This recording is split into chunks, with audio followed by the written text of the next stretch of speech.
Hi, Lansing Catholic. Welcome back to the Cougar Daily. I'm Father Paul, and with me, as always, is my co-host. Mr. Pohl, and today we have a very special guest. This is the day after the seniors' last day of instruction, so we've invited on Mr. Moore to join us. Welcome, Mr. Moore. Morning, everybody. Glad to be here finally. So good to see everyone. Hi, Mr. Moore. Good to have you on. Thank you. Yes. Yes, we got some fun things, some Mr. Moore themed things, and we're also going to share some favorite memories from the past 4 years that our senior class has been with us at Lansing Catholic. But as many of our viewers might know, Mr. Moore is a big Star Wars fan. So May the 5th was earlier this week, and we have May the some 4th. May the 4th. May the 4th. May the 4th. May the 5th be with you. May the A big Star Wars. I love it. Oh, that was wonderful. Although 5th kind of rhymes with Sith. So, Yeah. so maybe there could be Oh. something like that. I just figured Mr. Mr. Now you're Pohl just really trying to be likes clever Mexican food. Now you're just right. Well, May 5th, more important to me than Yeah, that's all right. May That's all 4th. right. No, Especially since it was Taco Tuesday on Cinco de Mayo. That was That's a right. very Right. excellent. that's right. So here's our first one. We got four memes here. Oh, yes.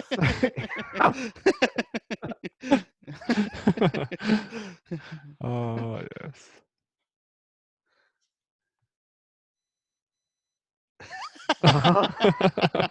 Yes. I That's do think the posters are super cool. You know, That is and it hilarious. wasn't just the poster that was really similar either. Correct. That's Hmm. hilarious. I've not seen that put Yeah. side by Yeah. side like that. That's really funny. Yeah. Uh-huh. Yeah. Misa. Very controversial character in Star Wars, but Yeah. he's great for memes. Great So, for Yes. memes. yes.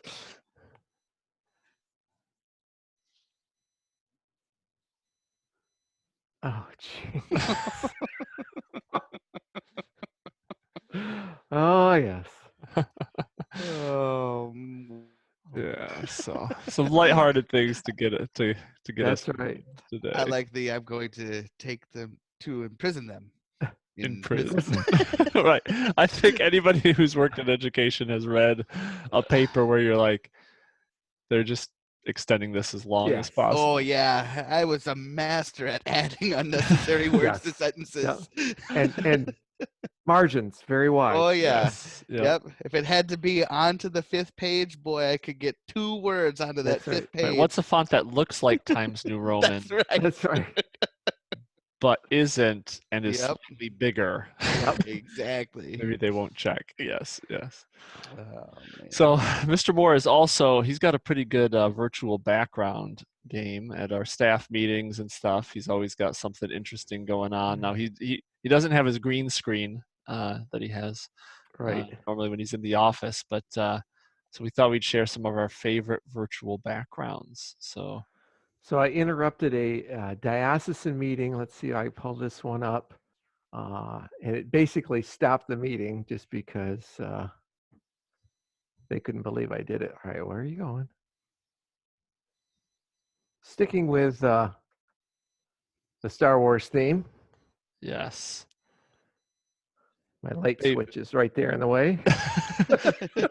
Baby Yoda is excellent. Yes, Baby Yoda. So Yes. this is the one we did yesterday at the staff meeting. Yeah. Good Bob Ross. And then what's my? Oh yes, well, the one from Sister Act. Yes. Well, so those are my top 3. Yes. So I had one from yesterday. So yesterday's episode, we had Mr. Steve Pohl on. He showed a picture of young Mr. Spitzley. So for our staff meeting later that afternoon, I had this as my background. Like it. A nice little, Classic. before and after. I also have this here, this Flat Dan with his M&M flurry there. Yep. And then love this one, the Mrs. Gavin kitchen. Yep. Yes. At some point, the whole staff has to have that as their Right. background. When That's we, that's her recording background for her honors algebra 2 and yeah. everything. So that's actually her kitchen, not her virtual background. So Yeah. yes. Father Paul, what about you? So I got right now The Office, Office. as well as the Parks and Rec theme for when they do their one-on-one interviews. That's always a good time. And then I also like the Marvel universe a lot, so I can go to Asgard if I want to. I can go to Stark Tower, kind of see it in the background. I can go to Wakanda or the Mansion of Doctor Strange, all of which are excellent choices. Very nice. Absolutely. Yeah. Very nice. And then for those of you who were around when Rick rolling was still a thing, I can Rick roll anybody I want to as well. Right. Which Classic. yeah, That was early YouTube. Right. Yeah. All right, we got some follow-up for today. We talked about dodge juggling in a previous episode.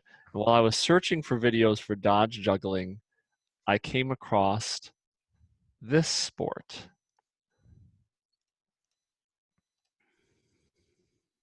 Combat juggling. Now, Mr. Moore, I don't know if you knew that Father Paul is actually a pretty good juggler. He can he goes around the back, under between the legs, all sorts of stuff. Nice. Really good. Yeah, it's a lot of fun. I want Father Paul though. I think, I don't know. You let me know if you think you could hang with these people.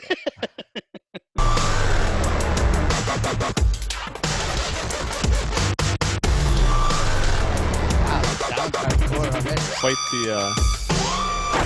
This is the sport of combat juggling, an aggressive form of object manipulation combined with debilitating attacks.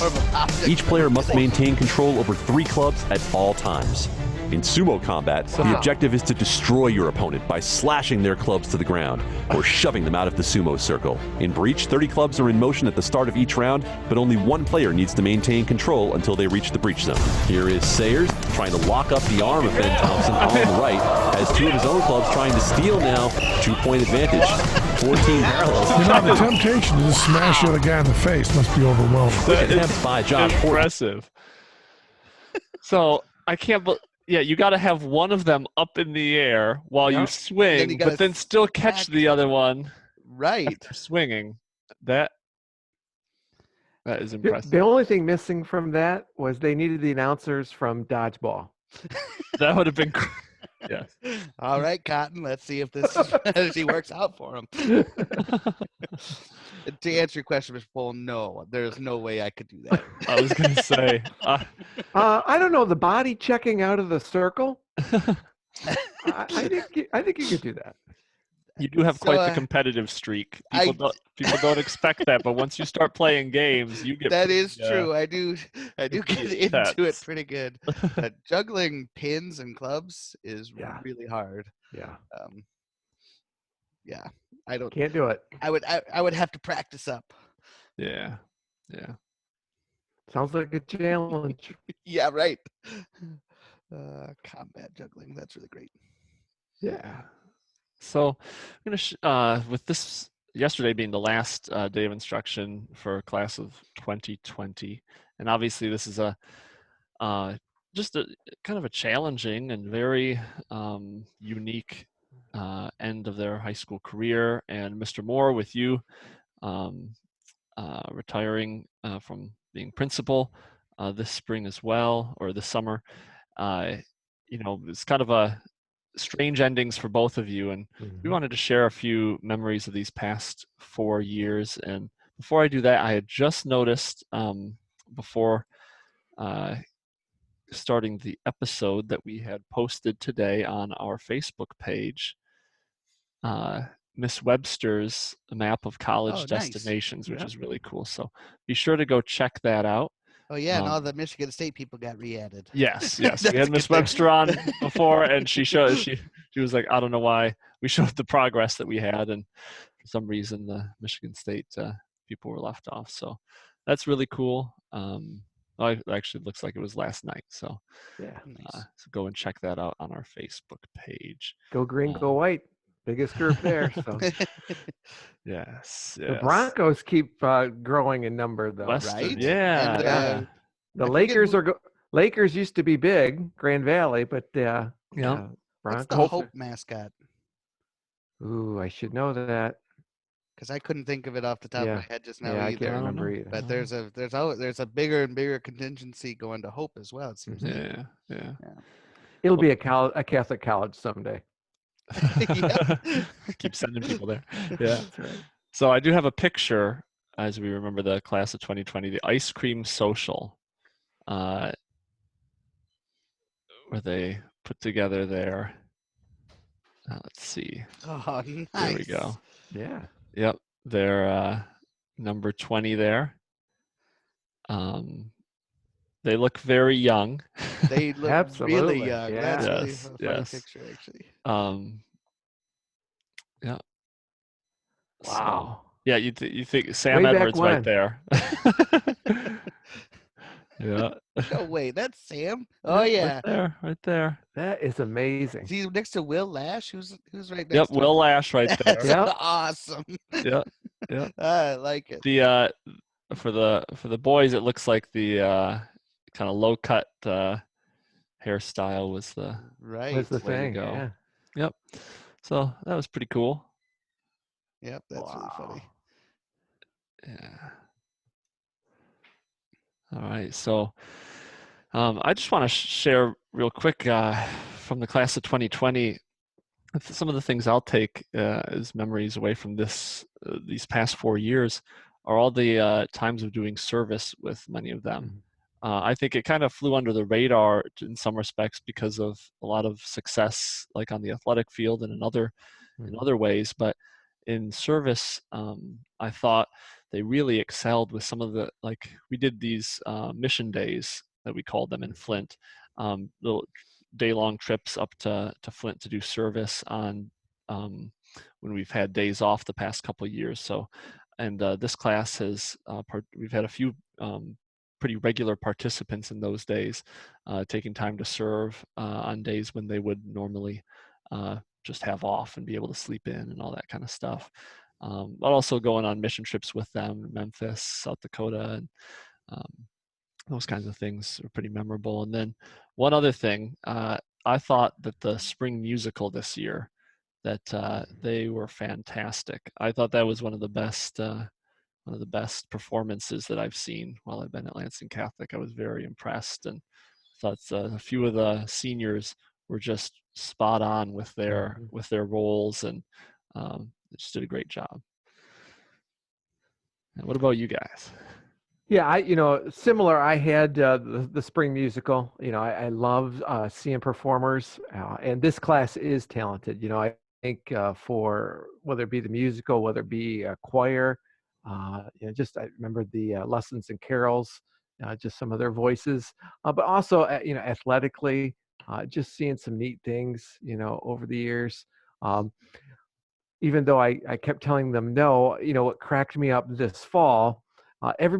This class always wants to do their part to get in the thick of things, maybe not always in the best way, but what just cracks me up was from the football games, in the postseason play. We had some people, their job that they took it on themselves was to be the hecklers.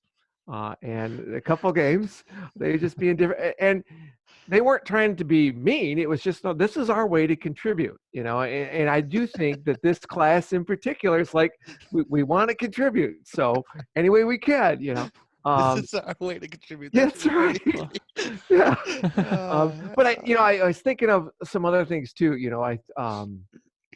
Freshman year, you guys came in, and I don't know if you realize this, maybe you've heard this before, but the class of 2020, I think, has a more than average number of, or higher than average number of kids who are the youngest in the family.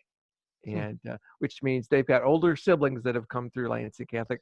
So when the class of 2020 came in, it was like, okay, well, let's go. We're going to run the school. I mean, we're going to own this. And I think from the get-go, you felt very comfortable, and mixing with staff, just being in the building with older students, which some years freshmen are really kind of apprehensive, doing that. Mm.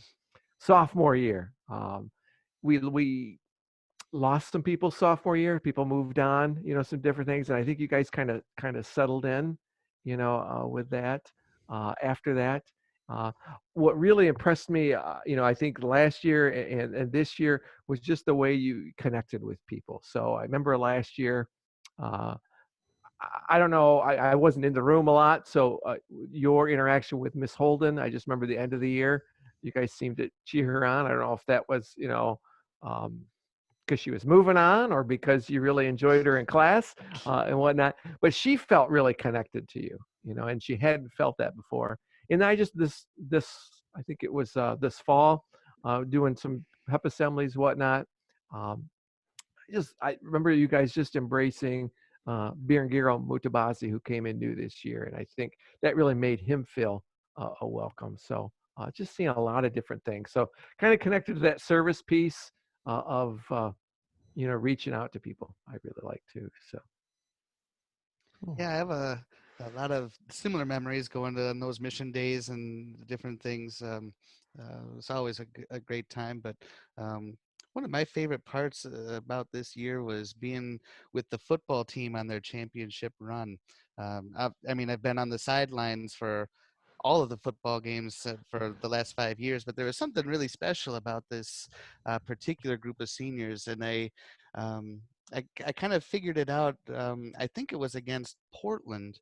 One of the Portland players got injured pretty badly and mm, had to be like helped off the field, and it was Zach Stone and Nate Wilcox. They came over to me and said like, "Hey, Father, we got to pray for this guy."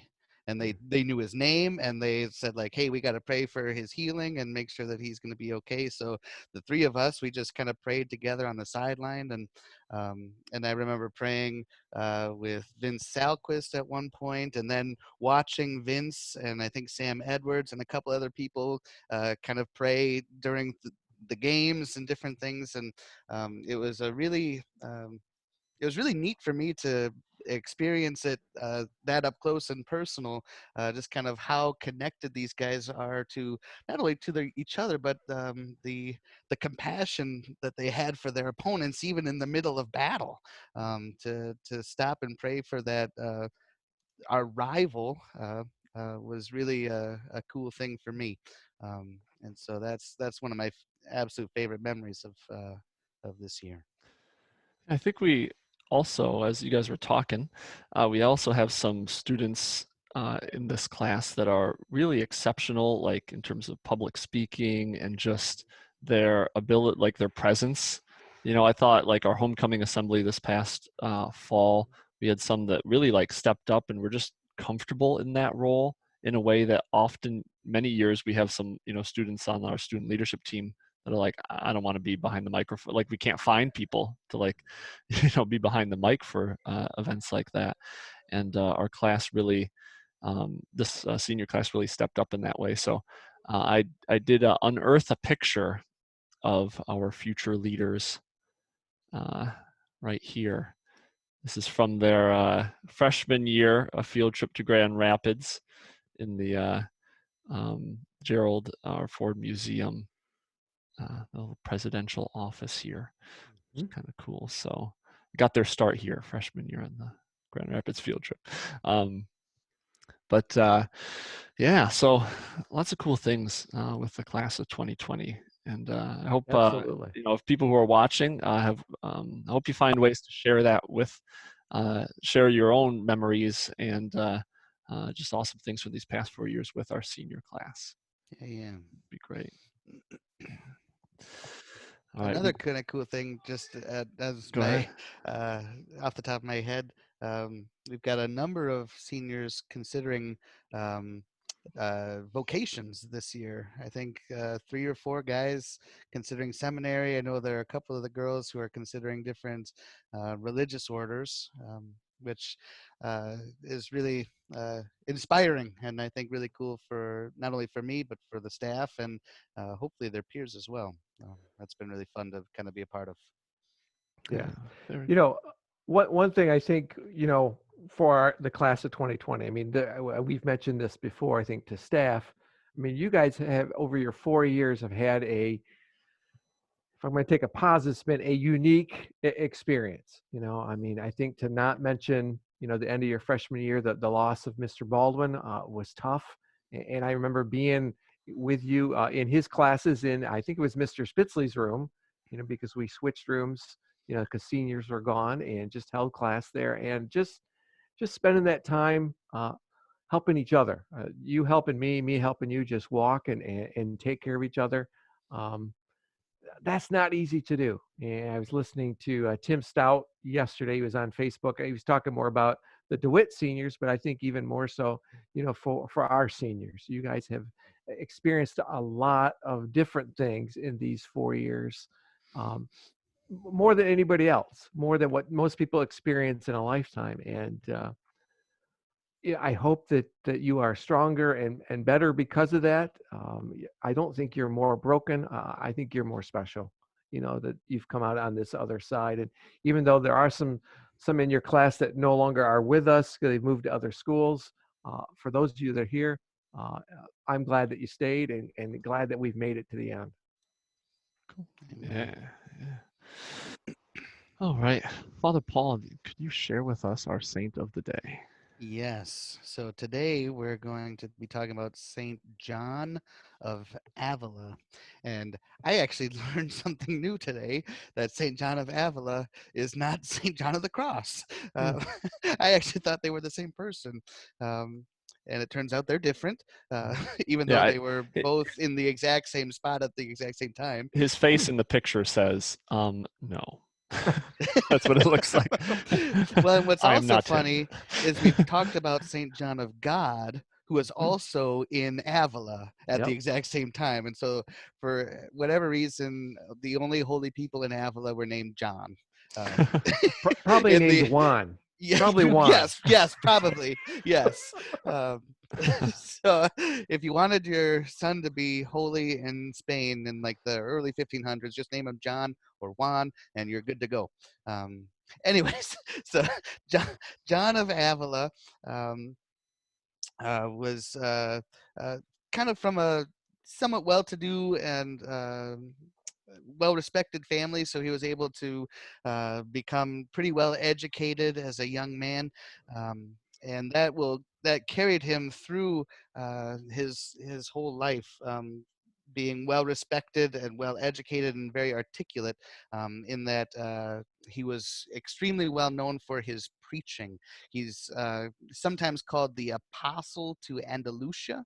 Andalusia is a particular region in Spain, and his incredible homilies and sermons were very powerful for the entire region, not just the parish where he was kind of um, put as a priest. Um, and so he had this incredible influence and this incredible following because of his skills as a speaker. John of Avila, like John of the Cross and John of God, um, was mystical in his kind of spirituality. Had a lot of different, yeah, those mystical experiences with the Lord in his personal life of prayer. He also was a pretty prolific writer, and that's where we get a lot of John's theology from. He wrote like a 6-volume work on theology. We've got a lot of his sermons and spiritual conferences, letters that he wrote back and forth, because he was actually a spiritual director for St. John of the Cross and St. Teresa of Avila, and a few other saints. It's pretty incredible how many saints came from this one spot in Spain at the exact same time. Which is kind of neat to see the influence that they all had on each other. Um, And so John of Avila, again, like St. John of the Cross, is considered a doctor of the church because of his incredible influence, his teaching, and again, just the prolific amount of not only writings, but kind of spiritual influence that he had on the church, both at the time when he was alive and going forward. And so that's John of Avila. Very cool. Very cool. Mr. Moore, could you share with us our spiritual theme prayer as we close? Sure. Let me just ditch the head here for a second. So, all right, let's pray as we bring this year towards the end. This theme that's guided us so well, I think.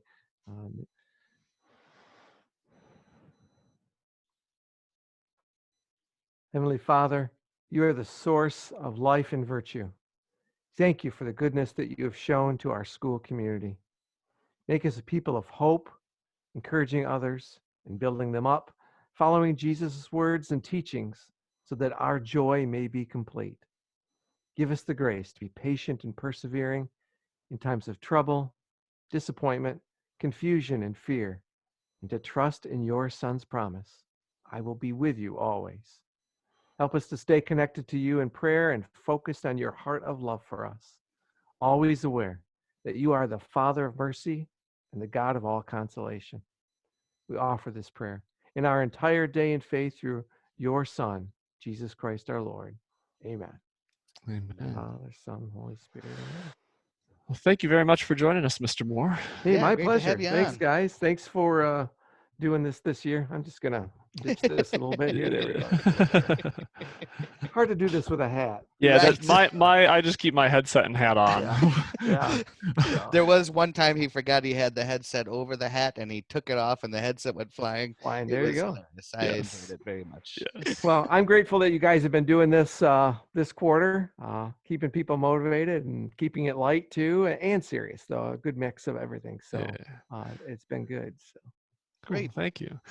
Yes, and thank you, Cougars, for joining us. This is our final episode of this week. We'll be back again on Monday, and on Monday we'll be celebrating our 40th anniversary, our 40th episode. That's a So, big one. That's yep. crazy. We're gonna have to spend all weekend planning for We've this. done almost 40 of these. Yeah. Wow. Yep. We're getting close to an entire day's worth of material. So That's I don't know if I don't know That's how I feel about impressive. that. That's impressive. Anyway, thank you. Considering that the only content is just us like goofing around most of the time. Don't spoil it for our viewers.